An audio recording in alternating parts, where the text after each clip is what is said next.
During a family trip to the lake, we were boating when suddenly my cruel husband stopped the boat. My ruthless husband and mother-in-law forcibly removed my life jacket and said, "Finally, your chapter is over. We'll never see you again." They both pushed me into the lake and left me to die as they moved away. However, I survived bravely and saved my life. The very next day, I returned and gave them a shocking surprise when they woke up. My name is Sarah Miller, and for a while, I thought I was living a dream life. I married James, my college sweetheart, the man I thought I'd grow old with. I fell for him in my sophomore year. He was charming, thoughtful, and made me feel like the most important person in the world. After graduation, we decided to take the next step and got married. I couldn't have been happier. We settled in a cozy home near Lake Tahoe, California. It was beautiful, serene, and everything I imagined our life would be. James worked as a Navy officer, a job that gave him pride and purpose. I admired him for his dedication, and he made me feel so loved in return.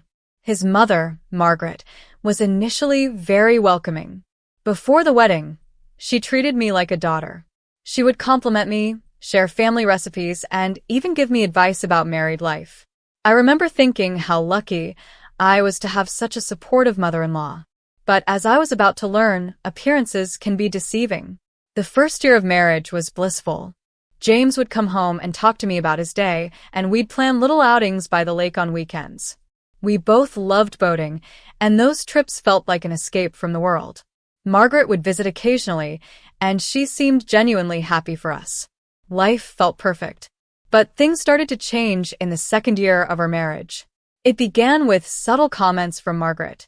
"Sarah, when are you planning to make me a grandmother?" she'd ask, her tone light but insistent. At first, I laughed it off. "Whenever the time is right, Margaret. We're just enjoying our time together for now." But her remarks became more frequent, and James started echoing them. What was once a casual conversation became a pointed demand. They told me I needed to focus on starting a family, that it was my duty as a wife. I explained that these things couldn't be forced, but they wouldn't listen.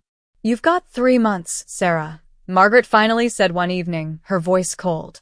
"If you're not pregnant by then, we'll have to reevaluate your place in this family." I couldn't believe what I was hearing. James sat silently, avoiding my eyes, as though he agreed with her. I felt like my entire world was shifting beneath me.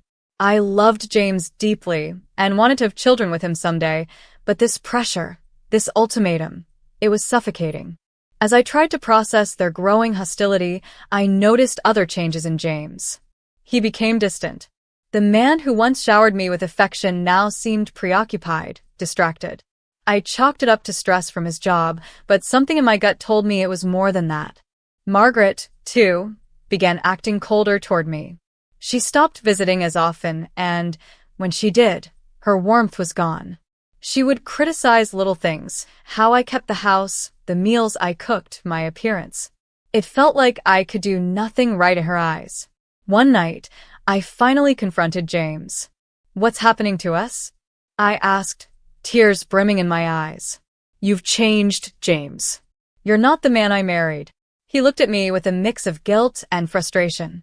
"I'm just under a lot of pressure, Sarah. Margaret is worried about the family's future, and I don't know how to handle it." His words didn't comfort me. They only added to my unease. I started feeling like an outsider in my own marriage, and my once loving home began to feel like a prison. What I didn't know then was that James was hiding a secret, one that would shatter the life I thought we had built together. He was having an affair with Angela Harris, a wealthy businesswoman who had been financing his extravagant lifestyle behind my back. Margaret, ever the schemer, fully supported this relationship. To her, Angela was a better fit for James, richer, more influential. And together, they were plotting to remove me from the picture entirely. But I didn't suspect any of this at the time. I was still clinging to the hope that we could fix our marriage, that this was just a rough patch. Even when Margaret's demands became crueler and James's affection grew colder, I tried to convince myself that love could conquer all. Then came the day that changed everything. James came home unusually cheerful and suggested a trip to the lake. "You've been so stressed lately," he said, flashing me a smile I hadn't seen in months. Let's go boating this weekend. Just the three of us, you, me, and Mom. I was taken aback, but cautiously hopeful. Maybe he was trying to mend things between us. Maybe this was his way of saying he still cared. I agreed, despite the nagging feeling in my gut that something was off. When the day arrived, I felt a mix of excitement and unease. Margaret, too, was uncharacteristically pleasant, even offering to pack snacks for the trip. We drove to the lake together, and for the first time in months, they seemed almost happy. I wanted to believe it was genuine, but something about their smiles felt forced, calculated. Still, I pushed those thoughts aside.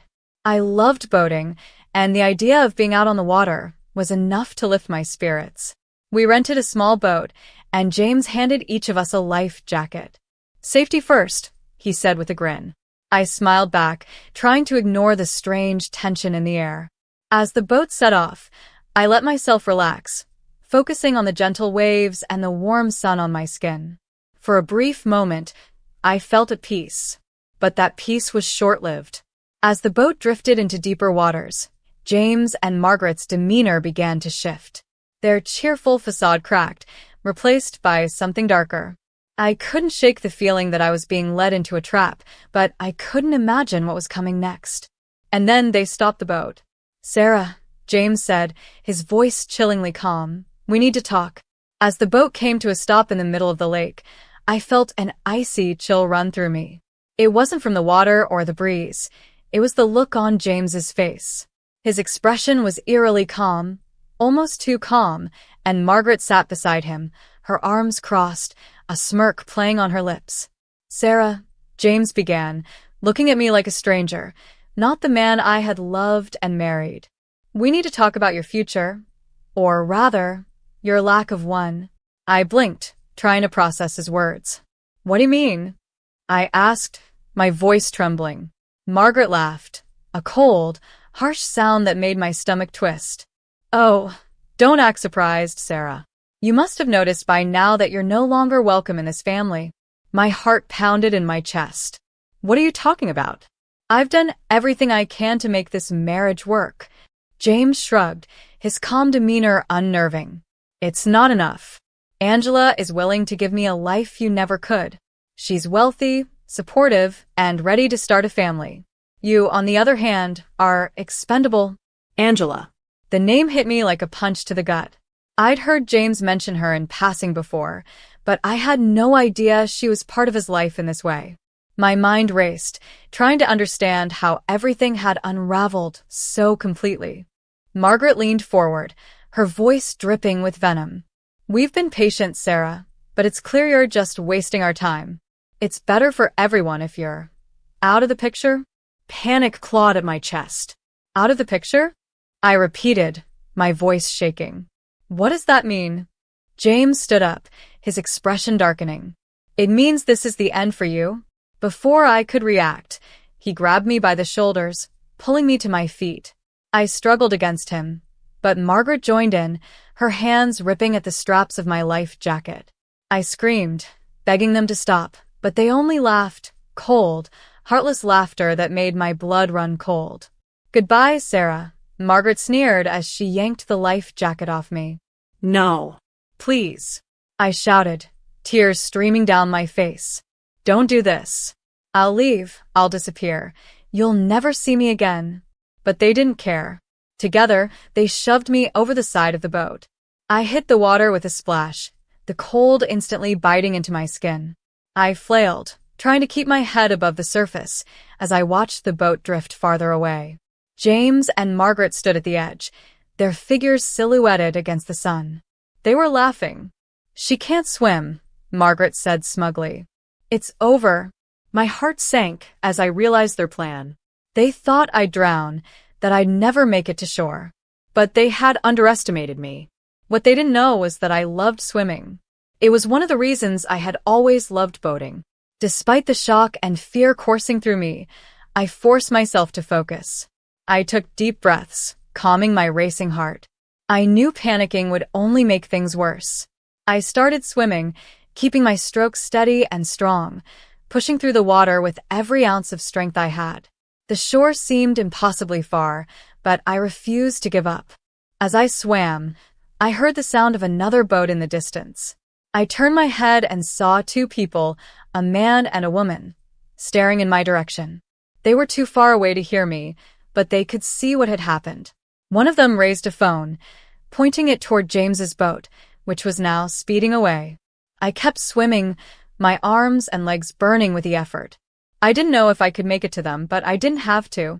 The other boat turned toward me, and within moments, I felt strong hands pulling me out of the water. "Are you okay?" the man asked, his voice filled with concern. I couldn't speak. I was gasping for air, shaking from the cold and the shock of what had just happened. The woman handed me a blanket, wrapping it around my shoulders as tears streamed down my face. "They tried to kill me," I finally managed to choke out. "My husband and his mother, they threw me into the lake. They thought I'd drown." The man's expression hardened. "I saw everything," he said. "We have it on video. Don't worry. We'll make sure they pay for this." His words gave me a glimmer of hope, a small light in the darkness. They told me their names: Andrew and Emily Carter. Andrew was a lawyer, and Emily was his sister. They had been out on the lake enjoying a quiet day when they witnessed the horrifying scene. "We're taking you to shore," Andrew said firmly. "You'll be safe. And I'll make sure those two never get away with this." As the boat sped toward land, I clutched the blanket tightly around me, my mind racing. My husband, the man I had trusted with my life, had just tried to take it away. Margaret, who I had once thought of as a second mother, had been complicit in it all. I felt a mix of anger, heartbreak, and determination. They had betrayed me in the cruelest way possible, but I was still here. And I wasn't going to let them win. When we reached the shore, Andrew and Emily helped me to their car and drove me to my parents' house. My parents were shocked when they saw me, soaking wet, shaking, and crying uncontrollably. I told them everything, from the betrayal to the attack on the boat. My father's face turned red with anger, while my mother hugged me tightly, sobbing into my shoulder. "We'll fight this," my father said, his voice firm. "They won't get away with what they've done." Andrew nodded. "With the video evidence we have, we can build a strong case. Justice will be served." That night, as I lay in bed, my mind kept replaying the events on the boat. The betrayal, the laughter, the coldness in their eyes. It was a nightmare I couldn't escape. But I also thought about Andrew and Emily, about the video evidence they had captured. For the first time in weeks, I felt a flicker of hope. James and Margaret had tried to destroy me, but they had failed. Now it was my turn to fight back. The morning after that horrifying night, I woke up at my parents' house, still shaken but determined. I couldn't stop thinking about the betrayal, the coldness in James's eyes, and Margaret's cruel laugh. The memories haunted me, but I wasn't going to let them win. They thought they had silenced me forever, but I was alive, and I would make sure they faced justice. Andrew Carter, the lawyer who had saved me, arrived that morning with his sister Emily. They had spent the night reviewing the video evidence and preparing a plan. Andrew's confidence gave me strength. "Sarah," he said, sitting across from me at the kitchen table, "the video we have is solid evidence. It clearly shows James and Margaret pushing you overboard, and their laughter afterward proves intent. This isn't just an accident, it's a premeditated crime." Hearing those words made my stomach turn, but I nodded. "What do we do next?" "We filed charges immediately," Andrew said. "We'll accuse them of attempted murder and conspiracy. This is a serious case, and with the evidence we have, the law is on your side." My parents supported me completely. My father, ever the protective parent, was furious. "They deserve to rot in prison for what they've done," he said through gritted teeth. My mother, meanwhile, held my hand and kept repeating, "You're so strong, Sarah. We're here for you." We went to the police station later that day to file the charges. Andrew accompanied us, his briefcase full of documentation and the video on a USB drive. When we explained the situation to the officers, they were horrified. The detective assigned to the case, Detective Collins, took our statements and promised swift action. "This video will make all the difference," he said. "We'll start by bringing them in for questioning." For the first time since the attack, I felt a sense of power returning to me. James and Margaret had treated me like I was disposable, but they had underestimated me. I wasn't going to hide or let fear paralyze me. I would confront them head-on. The next few days were a whirlwind. The police arrested James and Margaret at their home. I wasn't there to see it, but Detective Collins told me that both of them looked stunned. They hadn't expected me to survive, let alone take legal action. I could only imagine the looks on their faces when they saw the evidence against them. The case moved quickly. Andrew worked tirelessly, preparing every detail. He explained the legal process to me step by step, making sure I felt informed and empowered. We were charging them with attempted murder, and Andrew was confident we had a strong case. When the court date arrived, I was nervous but determined. As I walked into the courtroom, I saw James and Margaret sitting at the defendant's table. Their expressions were a mix of shock and defiance. It was clear they hadn't expected to see me alive, much less ready to testify against them. Andrew started by presenting the video evidence. The room went silent as the footage played. The sound of their laughter as they threw me overboard sent chills through everyone in the courtroom. The prosecutor pointed out how their actions were premeditated, deliberate, and heartless. James's lawyer tried to argue that it was all a misunderstanding, that they had panicked and thought I was already dead when they left the scene. But the video and my testimony painted a very different picture. The jury could see through their lies. When it was my turn to testify, I took a deep breath and spoke from the heart. I described the years of emotional abuse, the ultimatum they gave me, and how I had trusted them right up until the moment they tried to kill me. "James was the man I thought I'd spend my life with," I said, my voice trembling but steady. "And Margaret, she was like a second mother to me. But they betrayed me in the worst way possible. They tried to end my life because I didn't fit into their plans anymore. But I'm still here, and I'm here to make sure they face the consequences of their actions." The courtroom was silent as I finished. I could see the jury members exchanging glances, their expressions grim. James and Margaret avoided looking at me, their once confident demeanor crumbling. Andrew's closing argument was powerful. He emphasized the cruelty and calculation behind their actions, and how they had underestimated me. He painted a clear picture of two people who thought they were untouchable, but who had been caught red-handed. As the trial progressed, it became clear that the evidence was overwhelmingly in my favor. The video, the witness testimony from Andrew and Emily, and my own account left no room for doubt. I could see James and Margaret growing more desperate with each passing day. Finally, the jury reached a verdict: guilty on all charges. The judge sentenced both of them to life imprisonment without parole for their premeditated attempt on my life. I felt a wave of relief wash over me. Justice had been served. James and Margaret had tried to destroy me, but they had failed. They would spend the rest of their lives paying for what they had done. As I left the courtroom that day, I felt a mix of emotions: anger, sadness, and triumph. They had taken so much from me, but they hadn't taken my will to fight. I was still standing, and I was ready to rebuild my life. When the trial ended and the verdict was announced, I felt an overwhelming sense of relief. For the first time in what felt like forever, I could breathe. James and Margaret had been found guilty, and their sentence, life imprisonment, was a testament to their cruelty and the justice they deserved. But even as the weight lifted off my shoulders, the scars they left behind were still there. Leaving the courtroom, I was greeted by my parents, Andrew and Emily. They embraced me tightly, their support a reminder that I wasn't alone in this battle. Andrew, who had been my pillar of strength throughout the trial, smiled and said, "You did it, Sarah. You stood up for yourself, and now they'll never hurt you again." I nodded, tears in my eyes. "I couldn't have done it without all of you. You saved my life, not just on that boat, but in every way after." The weeks that followed were a mix of healing and reflection. I stayed with my parents for a while, allowing myself the time to process everything. The betrayal I had experienced still stung, but I refused to let it define me. I began seeing a counselor to help me work through the trauma, and with each session, I felt a little stronger. Andrew and Emily remained close friends, checking in on me regularly. One day, Andrew visited with some news.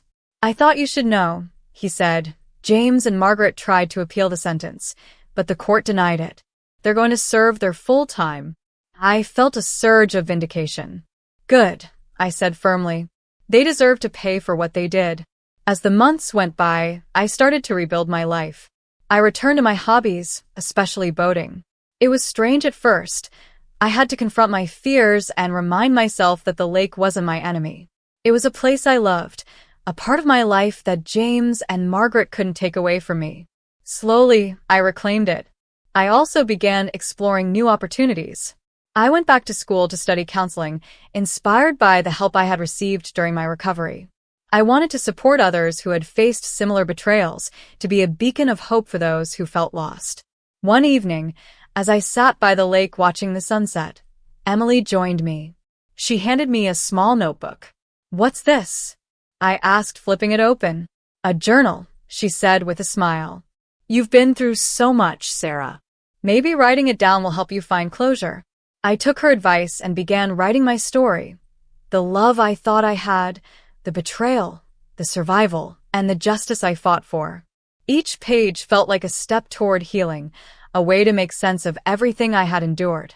In time, I realized that while James and Margaret had taken so much from me, they hadn't taken everything. They hadn't taken my resilience, my determination, or my ability to start over. I was still standing, stronger than ever. Looking back now, I see my story not as one of betrayal, but of survival and triumph. I've learned that even in the darkest moments, there's always a path forward. I've found new purpose, surrounded by people who truly care for me. James and Margaret are where they belong, and I'm free, free to live, free to love, and free to be the person I was always meant to be.